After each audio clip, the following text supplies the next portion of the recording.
Health টিপসে আপনাদের সবাইকে স্বাগতম জানাচ্ছি। আমাদের আজকের আলোচনার বিষয় জিম ও জিমের জন্য খাবারের কিছু গুরুত্বপূর্ণ নিয়মাবলী। নরমাল খাবার আগে যা খেতেন তাই খাবেন, কিন্তু পরিমাণে একটু বেশি করে। স্বাস্থ্য বাড়ানোর জন্য জিম করলে তা বিকালে করা ভালো, কারণ তখন খাবারগুলো গ্লুকোজ হয়ে যায়, ফলে জিমের সময় এনার্জি বডি থেকে না টেনে খাবার থেকে টানে। বডি থেকে এনার্জি গেলে কিন্তু ওই পরিমাণ খাবার বডি না পেলে উল্টা স্বাস্থ্য কমে অসুস্থ হয়ে যেতে পারেন। রোজ 2টা ডিম খাবেন, কারণ ওই টাইমে বডি খাবার চায়। পানি খাওয়া বাড়িয়ে দিবেন, না হলে অতিরিক্ত ঘাম ঝরার কারণে জন্ডিস হয়ে যাবে। নতুন কেউ জিমে ভর্তি হলে একটা ব্যাপার ঘটে, অনেক উপদেষ্টা আসে যারা সাপ্লিমেন্ট নিতে বলে তাড়াতাড়ি বডি বাড়ানোর জন্য। ওদের প্রধান কাজ এগুলো বিক্রি করা। এসব নেওয়া ঠিক নয়, অন্তত শুরুতে তো নাই। বডি যখন শেপে চলে আসবে তখন নেওয়া যায়, তাও দেশের বাইরে থেকে আনিয়ে নেওয়া ভালো। এদেশের সস্তায় ইন্ডিয়ান যেটা পাওয়া যায় ওটা অতটা ভালো হয় না, না খাওয়াটা বেশি ভালো।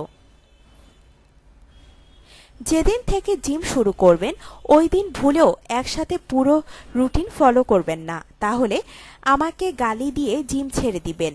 আর ব্যথায় তো রাতের ঘুম হারাম হবেই। জিমের শুরুর দিন বডির টিস্যু ছিঁড়বে এবং এক্সপার্ট করবে, ভয়ের কারণ নাই। এর ব্যথা 3 দিন থাকে। এ ব্যথার কারণে ওষুধ খাওয়া ঠিক না।